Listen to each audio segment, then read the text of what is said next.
E finalmente è arrivato il momento di rispondere alla domanda che mi fate più spesso, ovvero chi è il cameraman? Oh, guarda che c'è Nicola Giang! Questa è una puntata diversa dagli altri perché non stiamo in viaggio, non stiamo mangiando, anzi in questa puntata parlo, cioè rispondo alle vostre domande. Me ne avete fatte tantissime. La prima domanda è: fai una intro in cinese anziché italiano? 大家好，我是 Nicola Giang。在这个视频里，我回答你们的好奇的问题。O se no, se volessi tradurre letteralmente, oh, guarda che c'è Nicola Giang, potrei dire semplicemente, Kan sei lei, la Nicola Giang. Salsiccia, cosa vuoi? Vorrei essere nel video anche lui. Ah! Vai giù, che se no io non riesco a fare sti video. Come mai ti sei trasferito in Italia dalla Cina? Io non mi sono trasferito da nessuna parte. Chi si è trasferito sono stati i miei genitori. I miei genitori si sono trasferiti dalla Cina quando erano giovani, quando la Cina da quelle parti era ancora molto povera e giustamente hanno cercato fortuna altrove, arrivando fino in Italia. Ma sono stati loro a trasferirsi, non io. Io sono nato e cresciuto in Italia come te. La prossima domanda è: hai fatto un po' di scuola in Cina o sei cresciuto totalmente in Italia? Ho fatto tutte le scuole in Italia. In Cina non ho mai fatto una scuola. Io il mandarino l'ho imparato da autodidatta. Quando avevo 19 anni ho iniziato ad ascoltare musica cinese, a imparare un po' di ideogrammi, a chattare su QQ. Ai tempi, quando in Italia si usava MSN per chattare, in Cina c'era QQ, che in pratica è la stessa azienda di WeChat. Poi dopo a Pesaro, perché c'è il conservatorio, e ogni anno arrivavano gli studenti cinesi per studiare il canto lirico. Ci ho fatto amicizia e con loro ho fatto anche pratica. Io insegnavo loro l'italiano e loro mi insegnavano a me il mandarino. Le scuole in Cina non le ho mai fatte. Ah, sì! All'età di 14 anni i miei genitori mi avevano mandato a Hangzhou per studiare tipo 2 mesetti di cinese durante le vacanze estive, no? Che non mi è servito a nulla perché alla fine ci divertivamo e basta. Giocavamo ai gavettoni, andavamo a giocare a basket. Non sembrava proprio di andare a scuola, perciò non le conto neanche. Ti ritieni più cinese o italiano? Diciamo che non posso ritenermi né cinese al 100% né italiano al 100%. Noi cinesi che siamo nati e cresciuti in Italia siamo una via di mezzo. Abbiamo una mentalità mista tra cinese e italiano. Facciamo un esempio: se io vado in Cina e non apro bocca, i cinesi mi vedono come un cinese, ma poi dopo se aprono bocca e iniziano a parlare con me, vedono che sono uno straniero e lì non mi sento per niente un cinese al 100%. E quando sono in Italia, anche se non apro bocca, già dall'aspetto si vede che non sono italiano e perciò non posso considerarmi neanche un italiano al 100%, perché indipendentemente dalla nazionalità scritta sul passaporto, l'italiano non c'ha sta faccia qui. La prossima domanda è: infanzia, ti hanno mai fatto pesare l'etnia diversa? Spero tanto di no. Essendo cresciuto in una città piccolina come Pesaro, adesso sì, è molto internazionale, ma ai tempi, quando ero piccolo io, eravamo una delle poche famiglie cinesi che stavano a Pesaro. Era molto raro vedere un asiatico per strada, soprattutto a scuola. Ero molto diverso dagli altri e per questo venivo anche preso in giro. Pisci contro vento, pussi di fritto, poi vabbè, cinciunccian, queste cose qui. Ho avuto un'infanzia non troppo facile. Ciao, mi sembra che non sia facile creare un rapporto di conoscenza e amicizia con i cinesi che vivono in Italia. Ecco, io non so da dove derivi questa leggenda metropolitana dei cinesi molto chiusi che non vogliono fare amicizia con nessuno, anche perché io in primis fin da piccolo volevo amici italiani e facevo di tutto per farmi apparire più simpatico, accettabile da tutti, anche perché essendo cresciuto in mezzo ai pregiudizi davo il massimo per farmi accettare. Indovinate quanti amici ho adesso?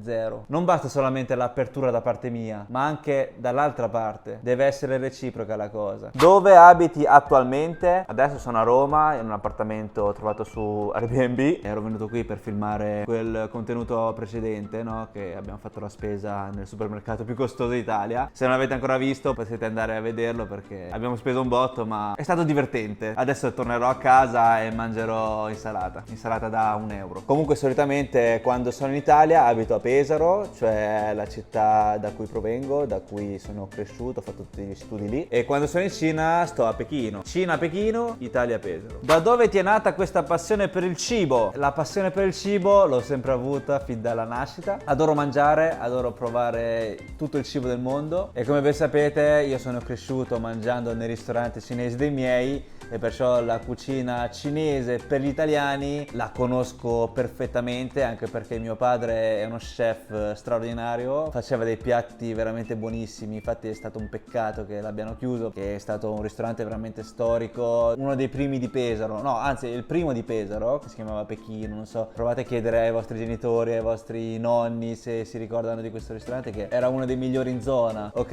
io sono cresciuto in questo ristorante e gli unici piatti cinesi che conoscevo erano di questo menù. La svolta c'è stata durante il Covid. Quando c'era il Covid sono stato per 2 mesi rinchiuso in casa a Pechino. Appena hanno tolto delle restrizioni sono partito, sono andato in altre città della Cina, dove ho scoperto che la cucina cinese è altro, cioè ogni parte della Cina c'ha una propria cucina diversa, tipo Chongqing c'è l'hot pot molto piccante, o se no nella regione dello Yunnan esiste un piatto tradizionale che si mangia con le mani, il riso abbinato a verdura, carne, pesce, e questo mi ha fatto scoprire un mondo, mi ha fatto scoprire che non solamente la Cina ma anche in ogni angolo del mondo si mangia una cosa diversa, una cosa tipica del posto, e da qui ho iniziato ad approfondire di più questa mia passione verso il cibo. Se io vado in Thailandia, a Bangkok, non vado a fare le file chilometriche per entrare a vedere un Buddha gigante, ma piuttosto preferirei fare 3 ore di fila sotto il sole per mangiare una cosa tipica. Nicola, vorrei chiederti, ma sei mai stato male per il cibo che mangi in giro?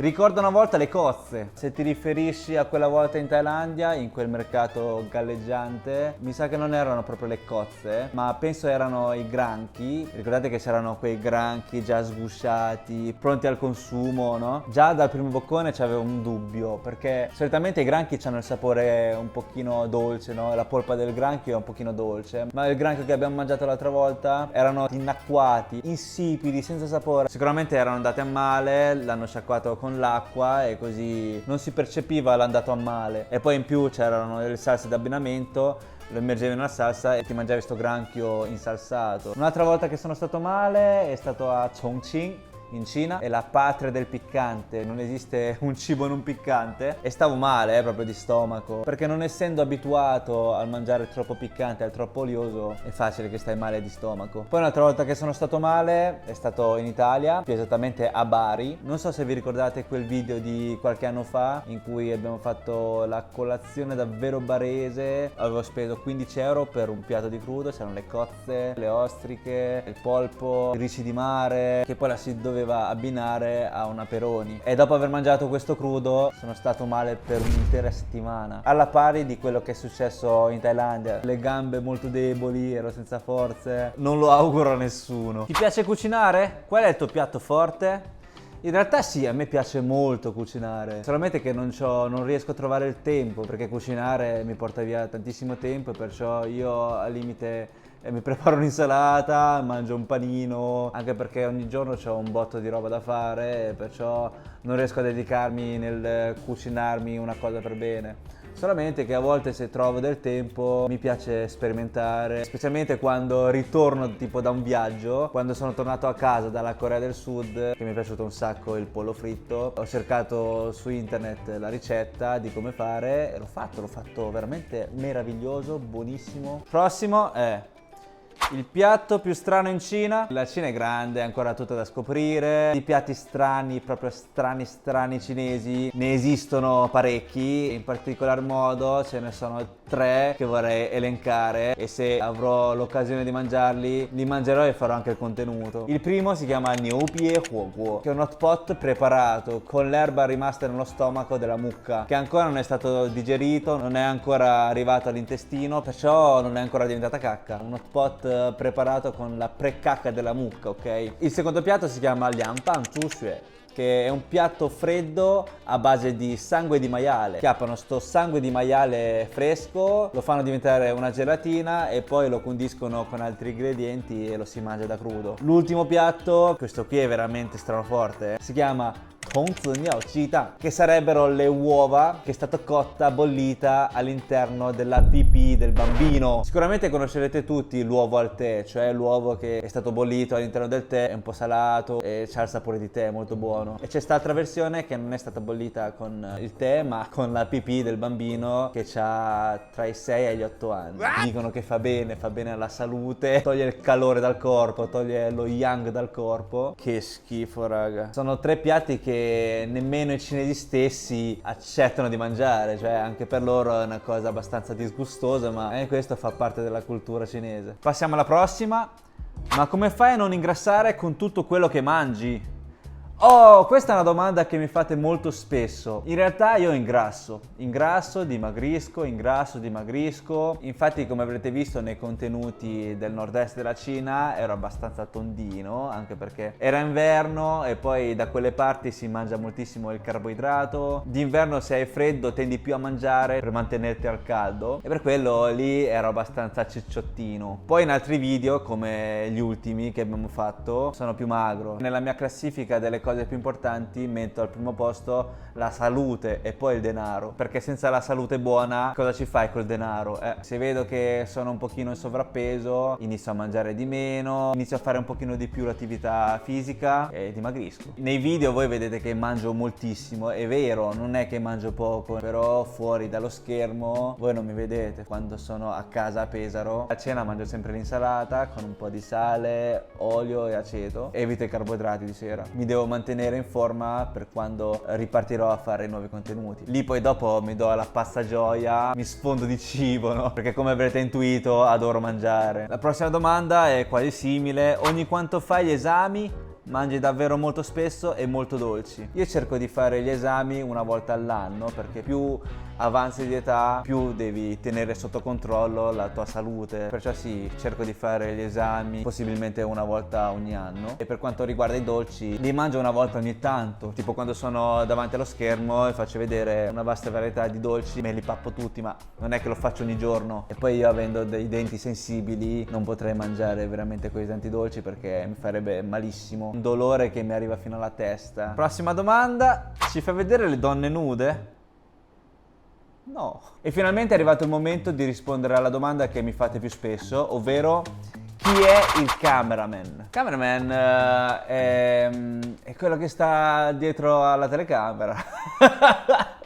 No, comunque, a parte gli scherzi, è la mia altra metà ed è la persona che mi accompagna in qualsiasi viaggio che faccio in giro per il mondo. Solamente che è una persona abbastanza riservata, molto timida e perciò non vuole farsi riprendere. È già molto che vi ho detto chi è, però. Prossima domanda: sei fidanzato? Come avevo già detto prima, sono sentimentalmente occupato. E poi, ci abbiamo pure il figlio, guardate, Salsiccia. Vero Salsiccia?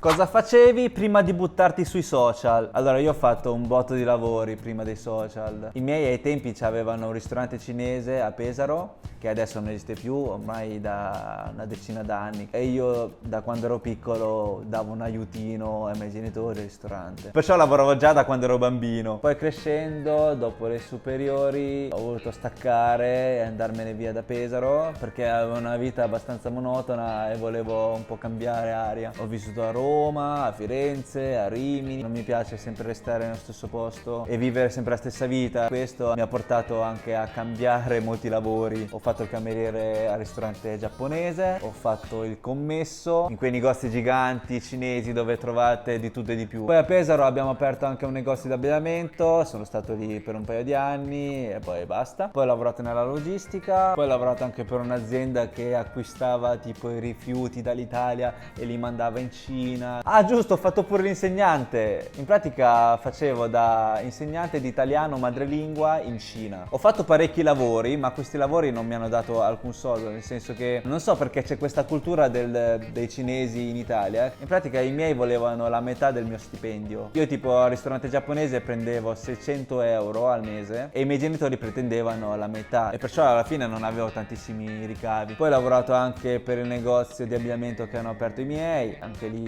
ero senza stipendio. Ora invece oltre ai miei risparmi si aggiungono pure i risparmi del cameraman e ciò ci ha permesso di poter fare questi viaggi. Prossima domanda: sei sempre in giro, adoro i tuoi contenuti, ma qual è il tuo lavoro? Come fai a mantenerti? Bella domanda questa. Innanzitutto vi ringrazio tantissimo a voi che mi supportate. Tutto ciò che vedete sui social, sui miei canali, è quello il mio lavoro. Non è solamente 2 video girati a caso. È il mio lavoro, oltre a pubblicare questi contenuti, oltre a fare anche il social media manager. C'è una grandissima organizzazione. Mi organizzo i viaggi, il volo, l'hotel, i locali dove andare a mangiare e a girare i nostri contenuti, il videomaker, editor, il video editor, non so il termine esatto, ma sì, tutti i video che state vedendo li monto io personalmente, non c'è nessuno che mi aiuta, e come avrete notato i nostri contenuti hanno dei costi abbastanza elevati e voi giustamente vi chiederete: come fai a pagarti tutti questi viaggi? Per fare ciò io ogni tanto accetto anche delle collaborazioni e perciò delle sponsorizzazioni per dei brand. Molto spesso nei video in cui faccio le sponsorizzazioni, che non sono neanche tantissime rispetto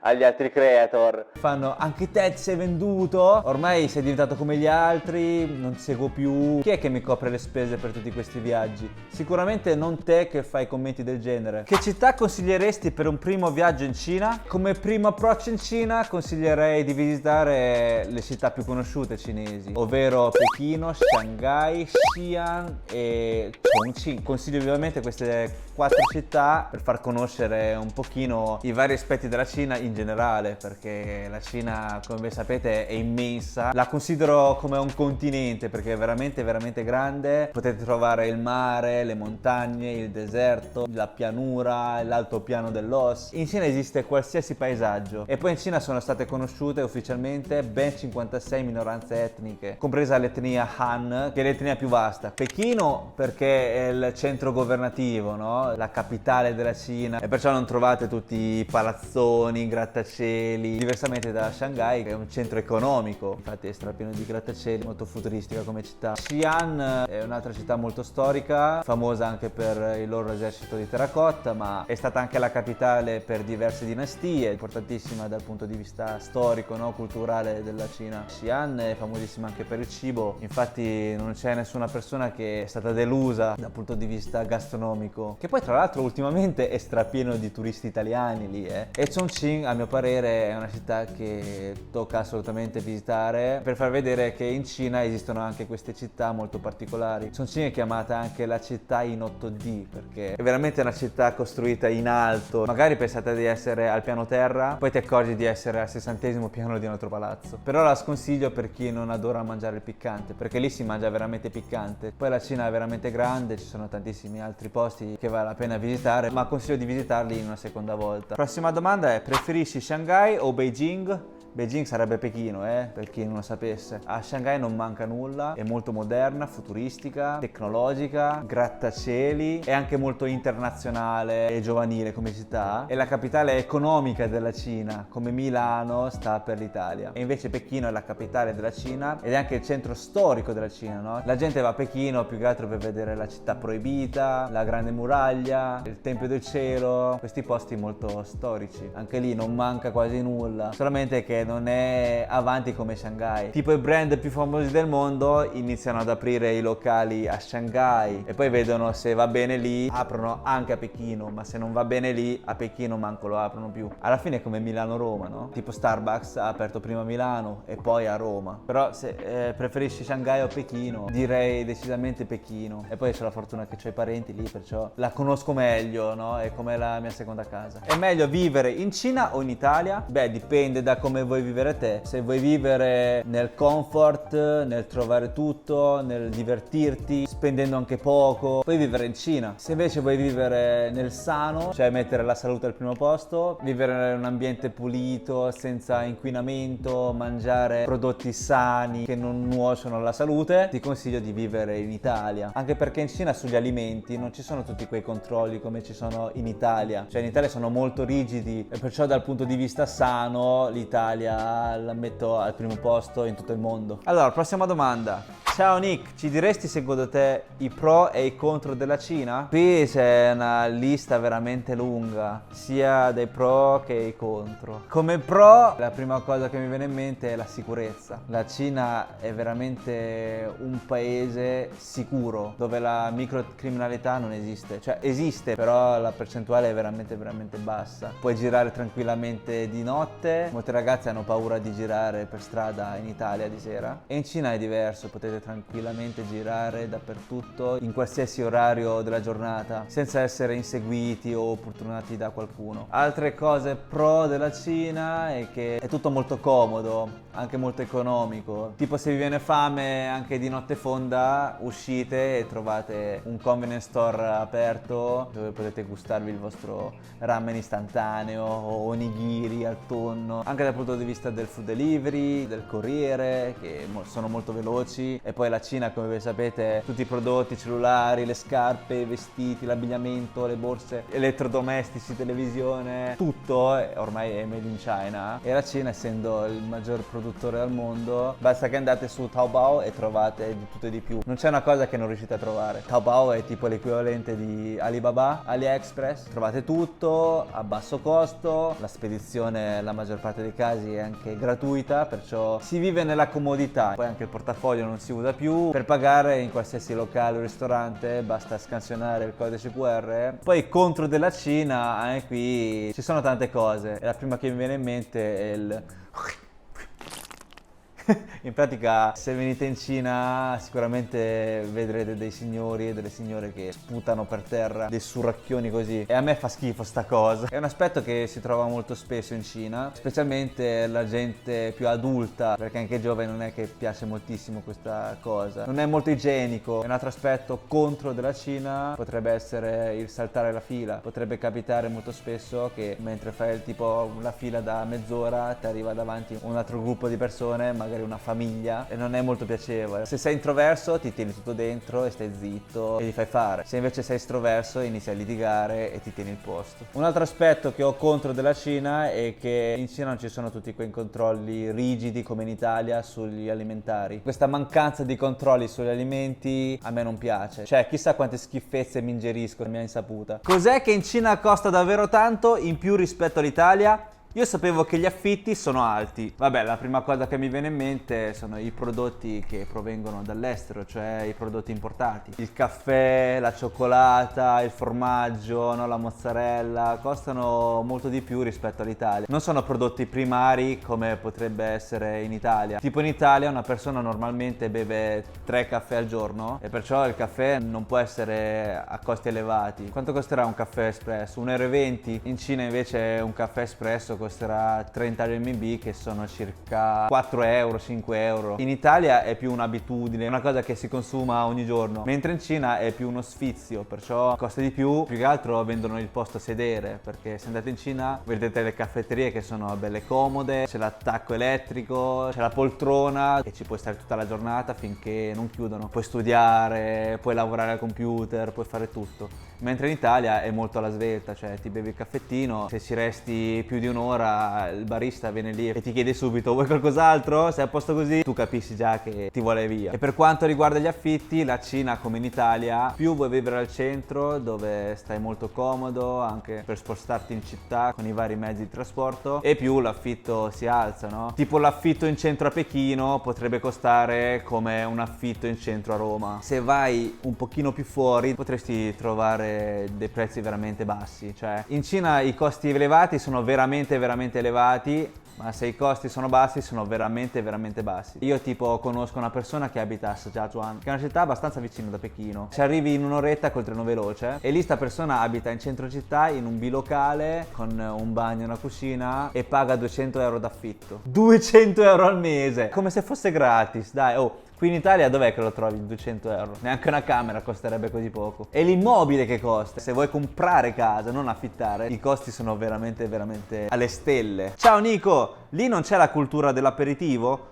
Con cosa si sostituisce questa fase? Grazie. In Cina in realtà non c'è la cultura dell'aperitivo, c'è sempre stato però la cultura dell'afternoon tea, del tè del pomeriggio, che si beve il tè o se no il caffè abbinato a un dessert, a un dolce. Però ultimamente si sta espandendo anche questa cultura dell'aperitivo. Infatti se girate nei luoghi un pochino più fancy troverete dei locali, dei barrettini, dei ristoranti italiani, ristoranti occidentali dove offrono questo servizio che in inglese lo chiamano happy hour. Potresti fare un video dove mangi nelle catene di ristoranti più famose in Cina? Il prossimo contenuto sarà riguardo alle catene in Cina, perché in Cina, oltre alle catene che già conosciamo tutti, tipo il KFC, il McDonald's, il Burger King, il Pizza Hut, il Domino's Pizza, il Subway, esistono anche tantissime catene cinesi. Esistono delle catene proprie di hamburger, di pollo fritto, di cucina occidentale, di ravioli, di paozi. Esiste una catena per ogni categoria dove poter mangiare bene e spendere il giusto, e poi farò vedere nel prossimo contenuto. Stai notando sempre più Whitewater che vanno in Cina per turismo o lavoro? Innanzitutto vi spiego cos'è il Whitewater. Whitewater foreign significa straniero, cioè una persona che arriva dall'estero. E sì, in Cina ultimamente, per quanto riguarda il viaggio,